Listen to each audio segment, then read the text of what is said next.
All right, joining me now is Colonel Kim Campbell. And Casey, you are the first Air Force officer I've interviewed on the channel.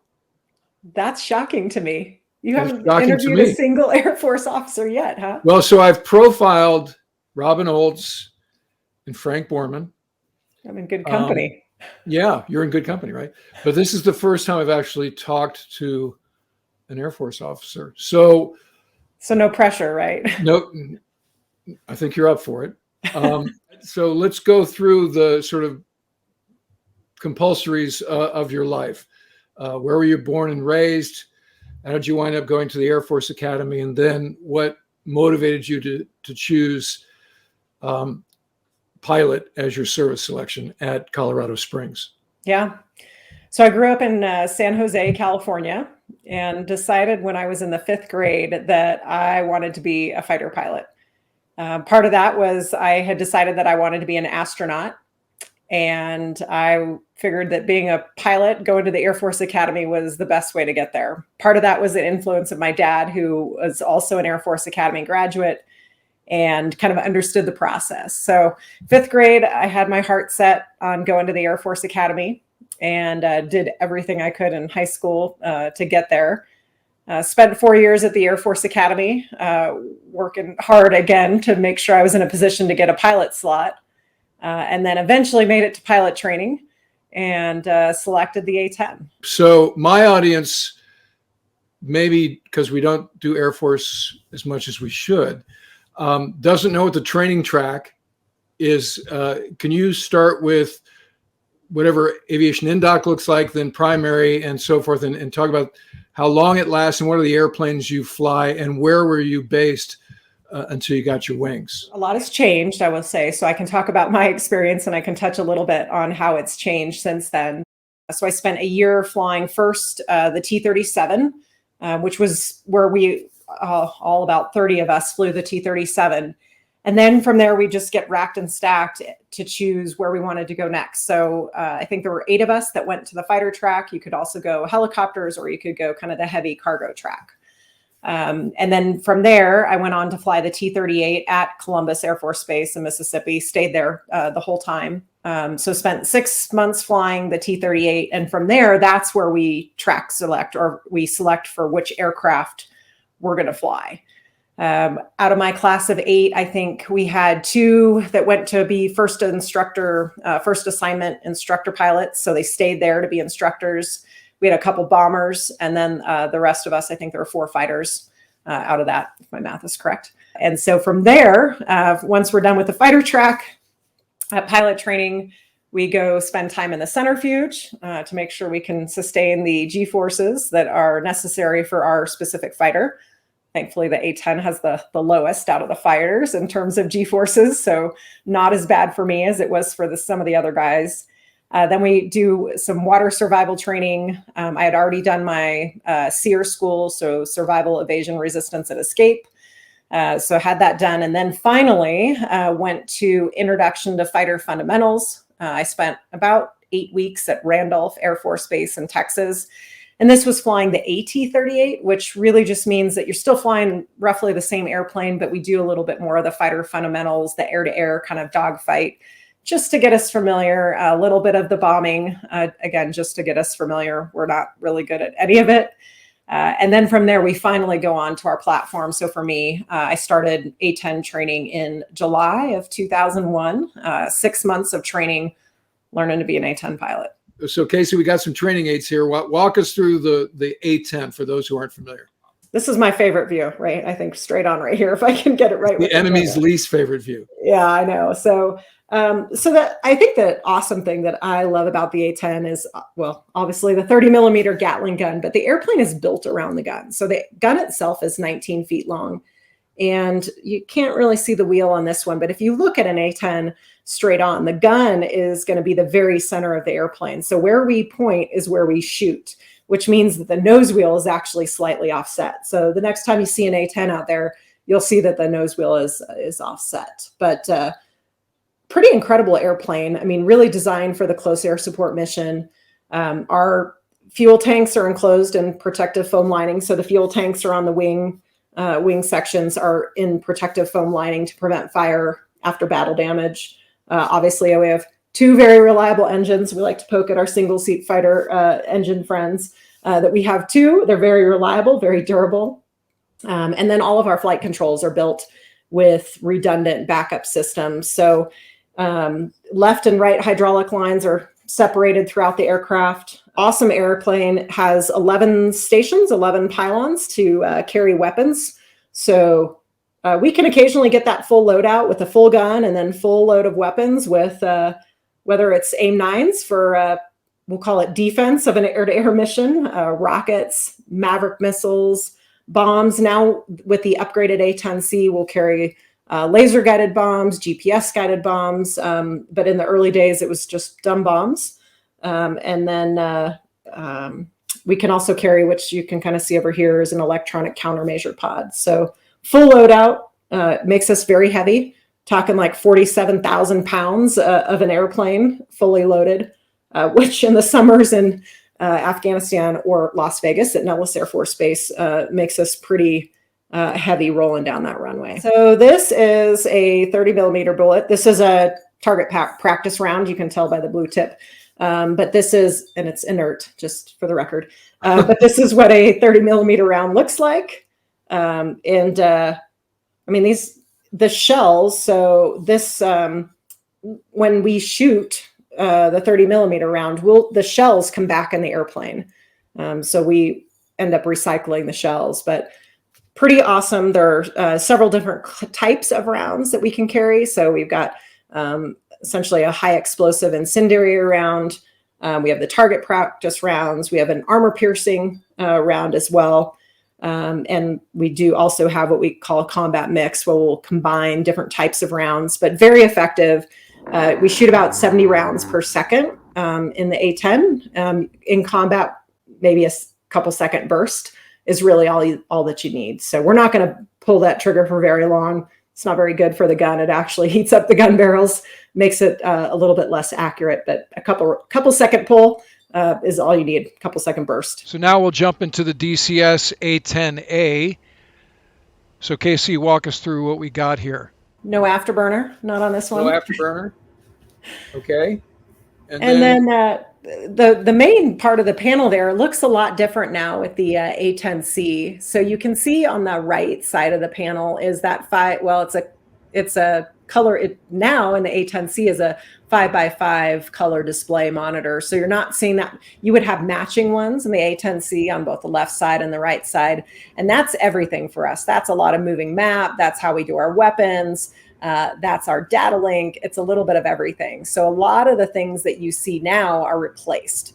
What isn't replaced is all our gauges. I mean, all of our, all of our systems, our instruments, our displays in terms of our attitude, all of those things are still there. So we still have all the round dials in addition to the new, I'll call them pretty Gucci screens in terms of their capability. And the attitude indicators, an abajaba, that's old school. That's good for sort of unusual attitudes. You can easily figure out. Unlike the VDI and the Tomcat, pilots would always complain that one was not good for unusual attitudes, but this abajaba is really good for that. It's huge. Yeah, it's right there in the middle. So that, obviously we have that replicated in our heads-up display as well. But in terms of nighttime, spatial disorientation, you name it, it's really effective that it's right there in the center. And then to the left of that, above, is the raw gear indication. Yep. Okay. Yep. You got the radar warning receiver. What raw gear did you guys have? Because that's very important for your mission. We had the ALR 69. Okay. We have a fully upgraded countermeasure system now that is embedded. So now we have all the systems that that I wish I would have had in 2003. Right. That if a missile is sensed, an infrared signature is sensed by the aircraft on the sensors, then it will actually dump chaff and flare for you. So that would have been nice back then. But at the time, it was all manual depressions. And then your airspeed indicator is kind of weird. You've got kind of a clock thing, and then I guess that little wheel in the middle is increments of 10 knots. right? Yeah, I would have to say I probably don't look at that one very much because I use the HUD for that primarily. Okay, so yeah, so speaking of the HUD, let's look through the HUD here. So talk to us about our symbology here. I've got my flight velocity vector and Yep. Yep. You'll have your elevation or your altitude and then airspeed up there as well. okay, and so down the right console, it looks like we have your telelight panel for emergency, fire warning light or whatever else. Yep, that's our master caution panel that was Okay. that's got all of our indications of a problem with the aircraft. And And then then is this your navigation display down here? it is. That's Pushing our waypoints. what we referred to as our IGI system, but our GPS system. Okay. And then your radios and your O2 and some other things. So pretty cool. All right. So that's our cockpit fam. We call it the Fleet Replacement Squadron, also known as the RAG. What do you guys call it? The initial training in the fleet airplane you're flying? We call it RTU, so Replacement Okay. Training Unit.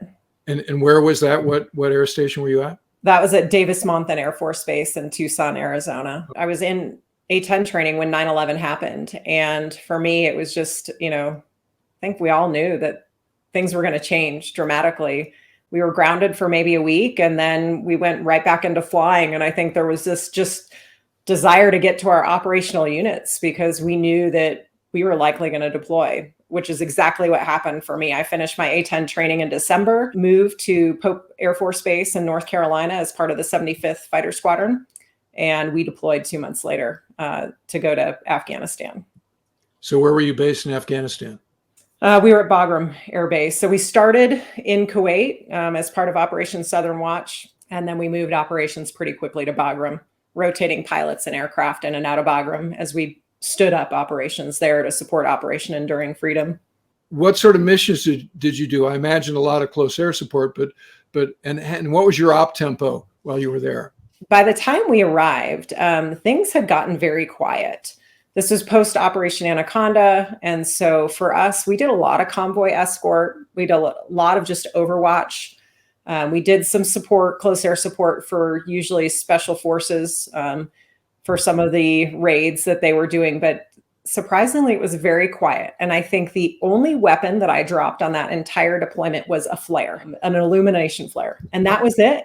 It was amazing because we had built it up. I mean, there was so much expectation. And in reality, we hung out overhead and provided support and made sure that guys got where they needed to go and, without significant amount of enemy fire. So it was a really interesting experience for close air support pilots. So how often were you flying during that tour? We flew, I'd say, almost every day. I mean, it was pretty regular for us to fly almost every day. We were either flying or sitting alert. So how does your tasking come down? Was it an air tasking order out of where? Out of Al Udeid, out of the Air Operations Center. So we'd get an air tasking order, figure out what we were, all the missions that were assigned to our unit, and then we'd kind of divvy them up for the different pilots in the squadron, usually flying as a 2-ship. We had very few 4-ship launches, so mostly 2-ship formations. And we did a lot of alert sitting as well. So not only did I fly close air support missions, I got launched on alert once because there was a humanitarian disaster. A dam had burst in Ghazni, and we launched to go help rescue survivors and kind of point out survivors to the helicopters and also to do some battle damage assessment, if you will, for the dam, just to help with the engineers so they could fix it. So kind of a unique, again, experience for a close air support pilot. Right. So what was your nominal loadout during a mission? We carried rockets, generally Willie Pete for marking. We carried high explosive rockets. We carried our targeting pods once we had them. And then we also carried usually some sort of array of bombs. So in the early stages, so A10a, when we didn't quite have the same technology that we do today, we're talking dumb bombs, usually airbursts to go against soft targets. Think light vehicles, troops in the open. So that was our primary loadout. Because of the elevation that you mentioned and the high temps in the summer, we actually would restrict our loadout a bit, really focus on having a full gun, obviously, but full gun, full fuel, and then sometimes a more limited loadout, so that we could take off at the high elevation of Bagram. So what is a full gun? How many rounds is that? 1150 is what we would load. Yeah, that's about what, 3 times more than the Tomcat can carry. Yeah. Yeah, and these are the 30 Mike, kick-ass bullets. Yes. So how long was that tour? So my first tour in Afghanistan, we were gone for about only 3 months. I mean, that was kind of the initial rotations. Right. And so you go back home, and then, so what happened after that? When did you get to your exciting tour? So we came home from Afghanistan in 2002, late 2002, and we turned around and went to Iraq in March of 2003. So we left the United States end of February, arrived in Kuwait on March 1st, 2003 for Operation Iraqi Freedom. Did you feel right from the get-go the vibe was going to be a lot more intense? Yes. Yeah. I think we could tell in the buildup to it that it was going to be more intense. I mean, just the discussion. We also knew kind of in terms of the threat level based on our intelligence briefings in terms of what kind of air defense systems that Iraq had compared to Afghanistan. So very different environment. And then when we landed March 1st, 2003 on the ramp at Al Jaber Air Base in Kuwait, I mean, we were probably the last A-10 unit there. There were also Marines there, helicopter units, and the ramp was just lined, I mean, as far as you could see, with these other aircraft. So it was, the buildup was, you could sense it, you could feel it. This was different. I worked out of Al Jaber in 1995. What were you, a plebe, or probably a what do you call a youngster, a yearling? We call them dualies.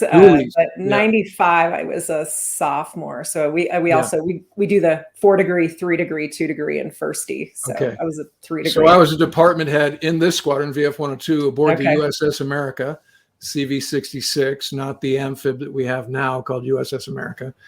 CV-66 is on the bottom of the Atlantic, I'm sorry to say now. But this was the final deployment of CV-66. And as the ship transited, we came through the Suez Canal, and as the ship hit the Red Sea and transited the Arabian Peninsula, we flew 2 Tomcats off and landed at Al Jaber and supported Operation Southern Watch from Al Jaber for 6 days, doing TARPS missions, reconnaissance missions, with the reconnaissance pod on the bottom of the airplane. Time off the boat is good time. And so I know it's always glasses, or, the other side is grass is greener kind of thing.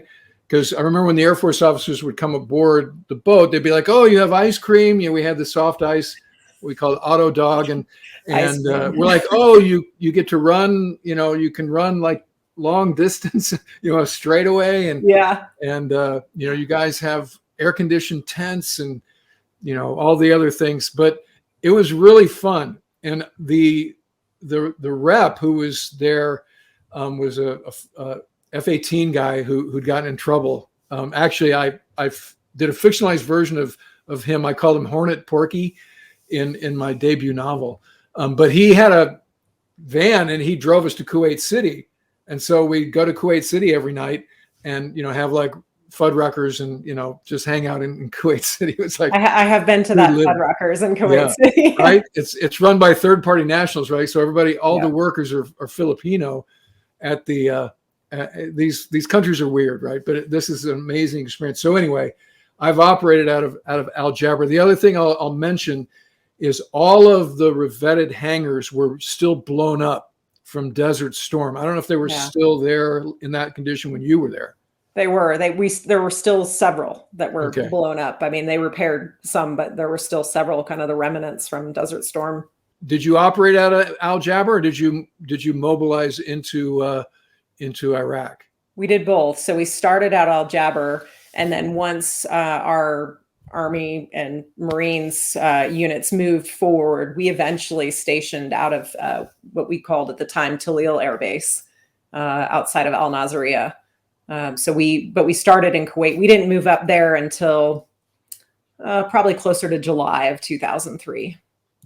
So you were there when the troops stepped off the line of departure? We were in Kuwait. Well, that had to be super intense, right?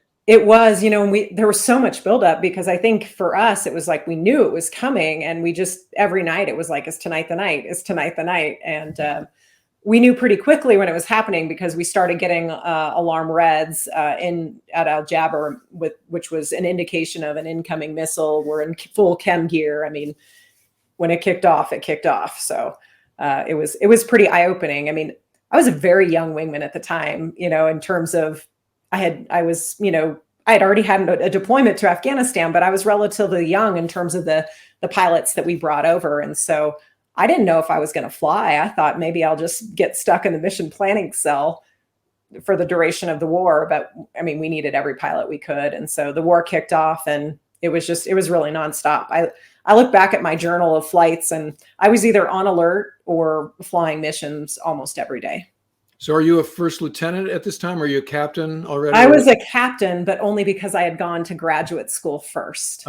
Okay. So I was a little bit late getting started just based on the fact that I had gone to grad school. Roger. But you mentioned you're still a wingman generally for these two ships that your Yes. sorties that you're doing?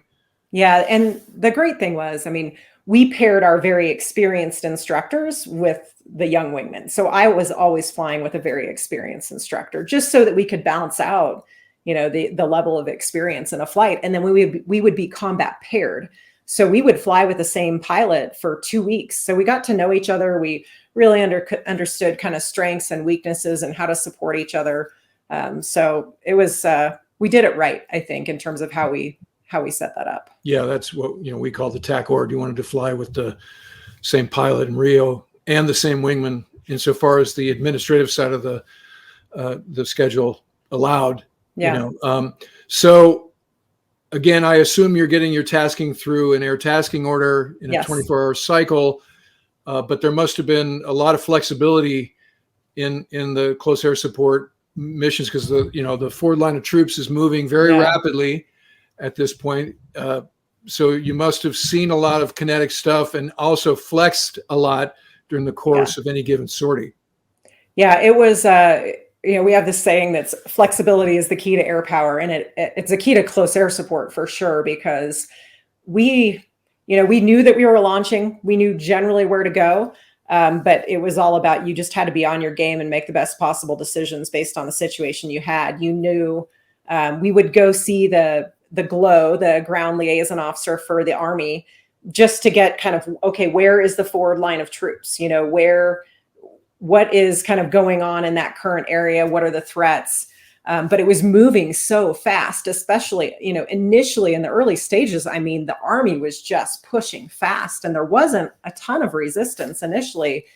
In fact, so much so that we actually we got a little frustrated because we were bringing a lot of ordnance home. And so we finally figured out that if the Army didn't have anything for us, we actually would get a brief at the Marine TOC, and the Tactical Operations Center, and then we would switch over to the Marine AO, Area of Operations, and we would work with the Marines. So, then we were more effective because it didn't make sense. We kind of felt like we were wasting gas. And so we would just be really flexible. We would either be working with the Army or the Marines. We could be on the west side or the east side of area of operations and just completely flex to whatever was asked. And close air support is among the most intense missions that I've ever done.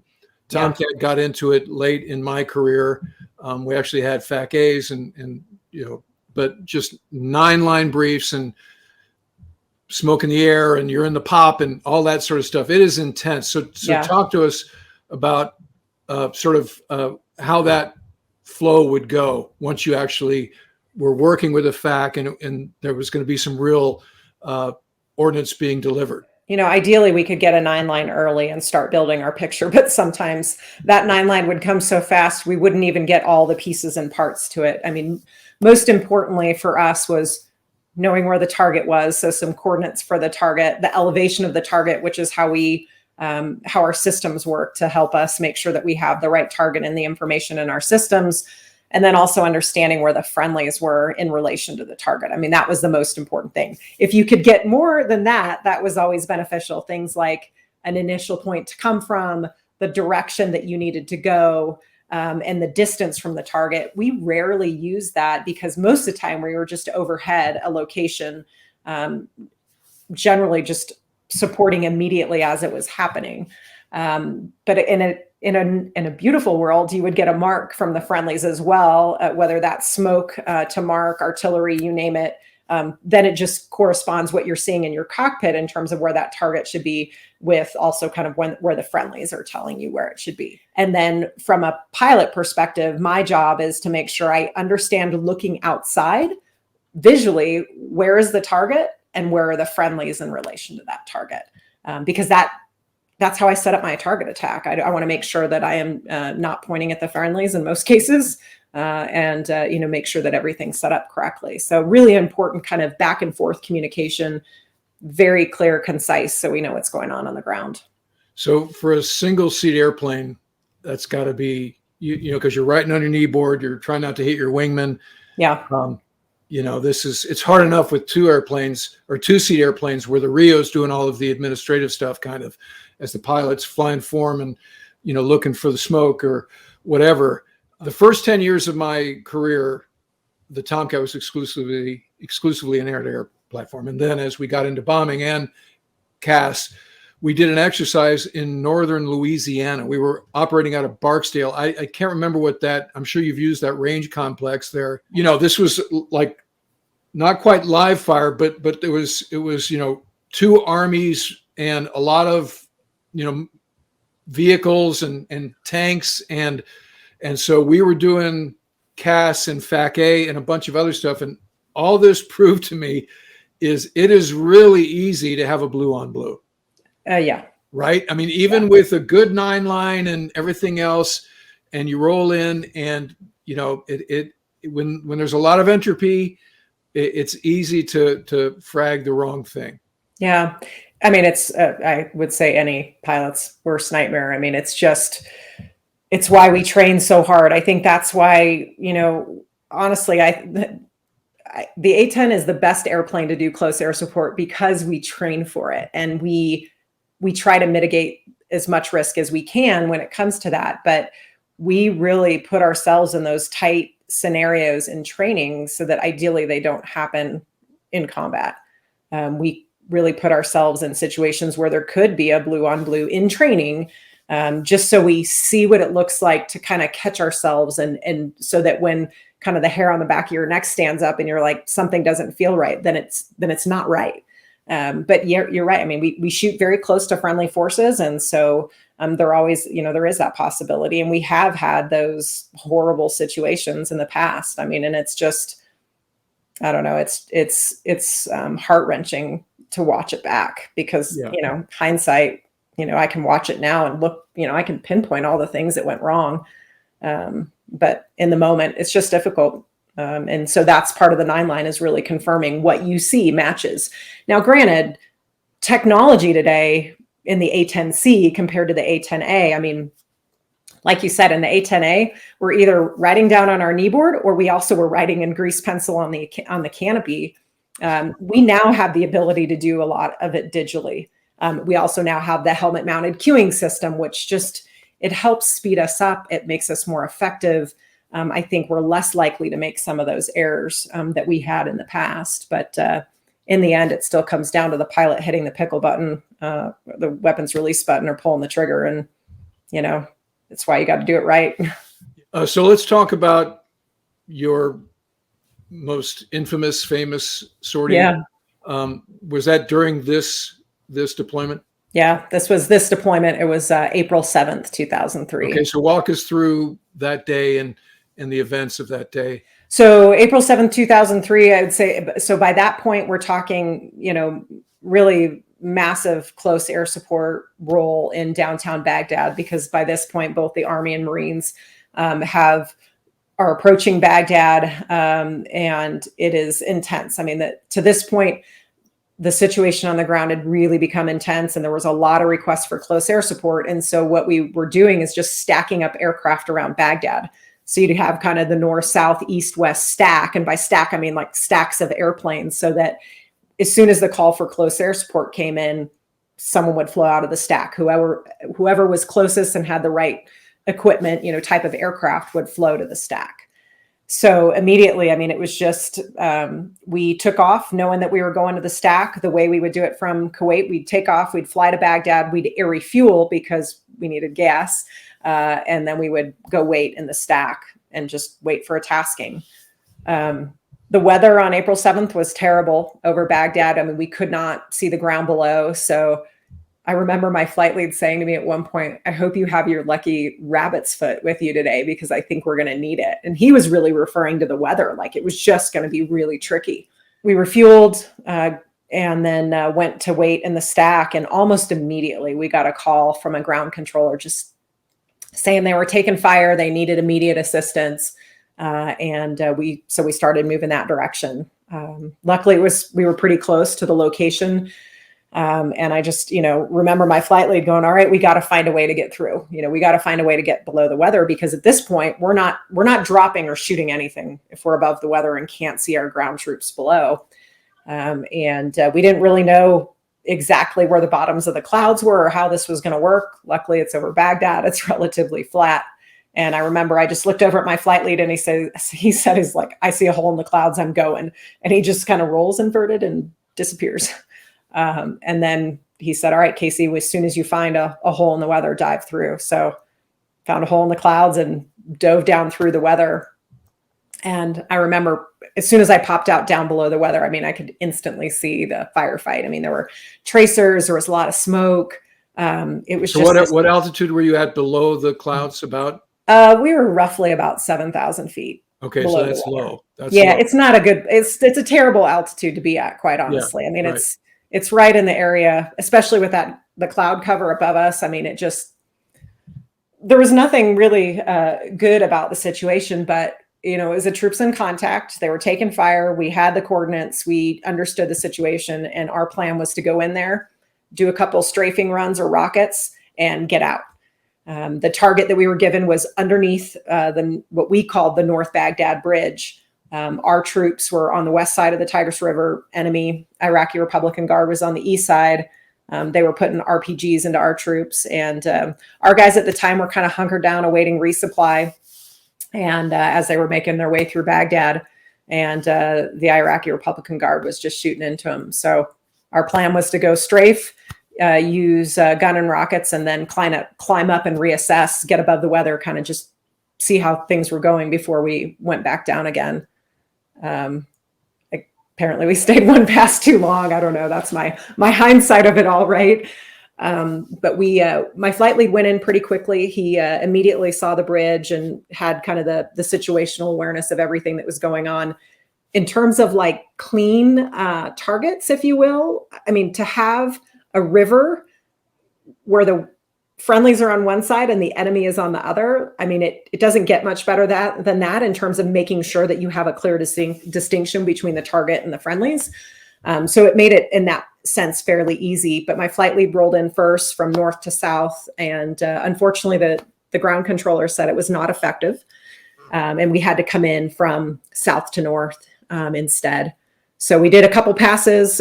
We did gun and rockets. And then my last pass, and this is where my flight lead's already saying, hey, after this pass, we're going to climb up. We're going to get our energy back. And rolled in, shot rockets right underneath the bridge, and then came off target and pulling away just to get away from the ground, away from the threat.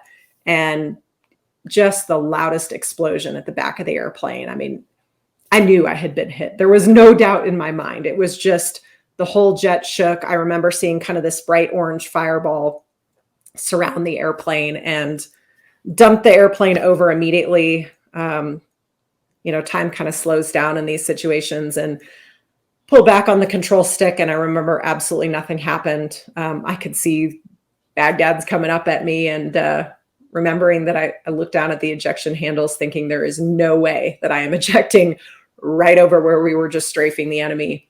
So quickly trying to analyze the situation and figure out what's going on, and looked at everything on my, flashing master caution light. I had the caution panel down at my sides, lit up like a Christmas tree. And then I remember seeing the hydraulic lights and the hydraulic gauges, and they were at zero. The system was completely depleted. At that point, I really only have two options. One, I can eject, which I've already decided I don't want to do. And then my only hope at this point is our backup emergency system called manual reversion, and flipped that switch, and the airplane thankfully just slowly started to climb up and away from Baghdad. Kind of the first time I'm like, all right, I might be able to get out of here alive. So what's the poor man's engineering behind the backup system? Yeah, so the poor man's engineering is these are cranks and cables and pulleys that are connected to the stick that go out to the flight control surfaces. And for the ailerons, they actually, so ailerons, how we turn the airplane, but how instead of being connected to the actual aileron itself, it's connected to these small trim tabs to allow you to maneuver the airplane. So it's, I don't know, best way to describe it is kind of like old school mechanical flying. I think like Wright brother days, when like that's the image that comes to my mind when I describe When normally it. you'd have hydraulic actuators and stuff, right? That's your hydraulic mode. Actuators to move everything, which reduces pilot workload, really is what it comes down to. And manual reversion just at least allows you to control the airplane in a more manual mechanical mode. So you go from, say, a 3.5 to 4th gen airplane to a 1st gen Sopwith Camel kind of airplane. Yeah, it's like, it's a struggle to fly. So the couple descriptors I've heard of what manual reversion flying is like is driving a dump truck or a semi truck without power steering.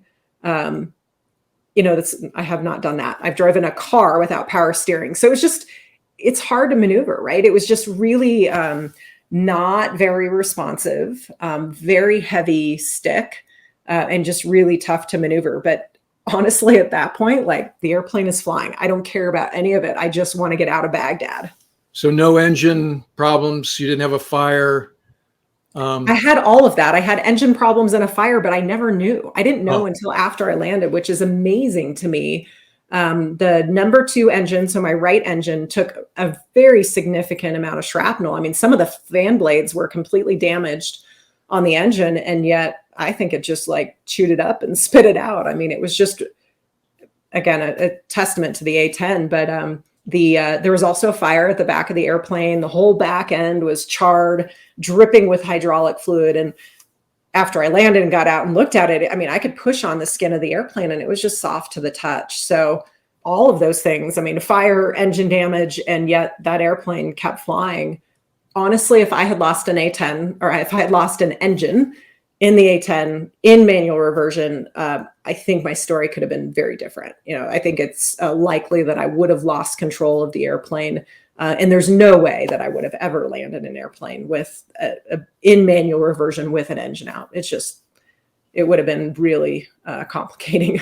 So how far was your transit from where you got hit to back to? It's about an hour. So 300 miles, about an hour in the A10, our super fast airplane. So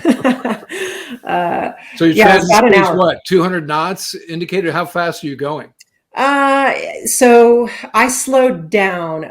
Initially getting out of Baghdad, I was like, try to get as fast as I could. So fast, right? 200. So what is that? 300 knots? How fast? It was more like 250. So 250. Okay. Yeah. And then I slowed down a little bit coming out of Baghdad. Once trying to figure out at what airspeed I felt like I could really get control of the airplane and it was easier to fly. So it turned out slowing down a little bit was helpful to get out of Baghdad and make that trip home. So did you do any slow speed sort of testing to make sure that, or did you just land no flap, or how did you account for the damage and how did you get the airplane on deck?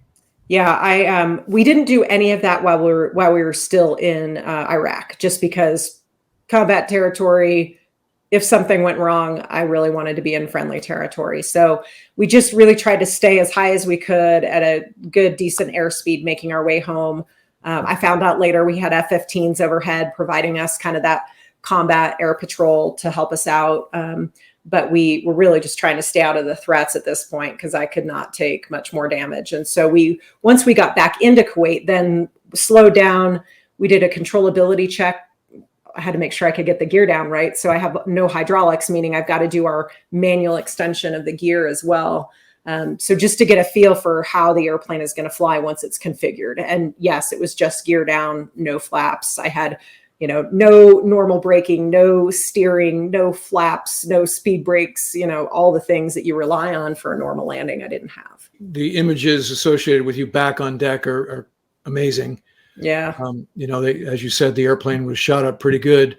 A testament to both, as you've already said, the A-10 takes a licking and keeps on ticking, as we used to say about the Timex watches, but also your airmanship. And I know that somebody said that your final pass looked better than he could fly a full up FMC A-10. So I know your colleagues and your squadron mates were like, this was pretty kick-ass performance here. I was just happy to be on the ground. Right? Any landing that you can walk away from is a good one. And it was a different landing. So the interesting thing about flying in manual reversion is that when you pull the power back, the nose wants to dump. And when you push the power up, the nose wants to climb. So if you think about a normal landing, when we normally come in, we pull the power back. Well, if you do that in manual reversion, your nose is going to hit the runway first. It's not going to go well. And so I very clearly, we went through the checklist for manual reversion landing, and I knew that this was going to be kind of the, if you will, Navy carrier power on all the way to the runway landing. Just trying to get it back on the ground. I mean, it was just kind of holding my breath the whole time, trying to keep it stable and steady, which actually was fine right until end game, right when I got into the ground effect close to the runway, and I thought the airplane was going to flip over on its back. And that was kind of the first moment of like, this may not go so well, because at that point, I don't think I would have been able to eject, angled towards the ground. Thankfully, I kind of just brought the stick back and it was able to level out and put it on the ground, and huge sense of relief to be back on the ground. And then I had to get it stopped, which I had 5, only our emergency backup braking system allows us for 5 brake applications. It was plenty because long runway in Kuwait, not a big deal. Did you have a tail hook in the event that you couldn't stop? No tail hook for the A10. Okay. Yeah. Okay. Did that airplane fly again, or was it struck from the inventory? Sadly, no.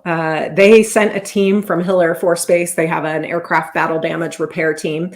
They came out to really try to cover all the holes and do the sheet metal work on it. And there just wasn't enough time. We were getting ready to move our airplanes out of Kuwait and into Iraq. There were just too many holes and not enough time to fix it. So maintenance did what every good maintainer would do, which is strip the airplane of all the parts. They took out the gun, the ejection seat, the stick I actually have back here on my shelf. But they took out all the pieces and parts of the airplane so they could use it as parts and for replacing, parts on other airplanes. So at least it had some utility, but sadly 987 never flew again. So I guess the positive is that yeah, I was going to ask, that behind you is the actual piece of the airplane.